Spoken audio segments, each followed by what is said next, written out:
பாலக்கீரை வடை எப்படி பண்ணணுமோ நான் சொல்கிறேன். ஃபஸ்ட்டு எண்ணெய் ஊற்றி சூடு பண்ணி வச்சுக்கோங்க கடாயில். அதுக்கப்புறமா நான் வந்து கடலைப்பருப்பு ஊற வச்சு அடிச்சிக்கிட்டேன். அதில் நான் பச்சை மிளகா ஒரு 3, கொத்தமல்லி போட்டு, கறிவேப்பாக்கு போட்டு, ஒரு சின்ன துண்டு இஞ்சி போட்டு அது கூட சேர்ந்து அடிச்சிக்கினா குறவா.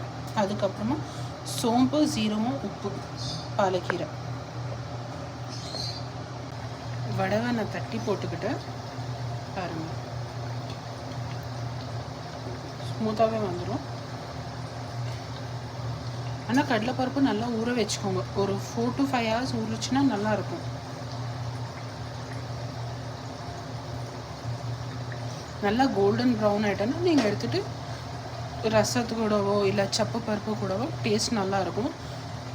மிளகா கிள்ளி பருப்பு கூட டேஸ்ட்டாக இருக்கும். சாம்பார் கூட டேஸ்ட்டாக இருக்கும். ஸோ ரெடி, பாலக்காய் வடை ரெடி.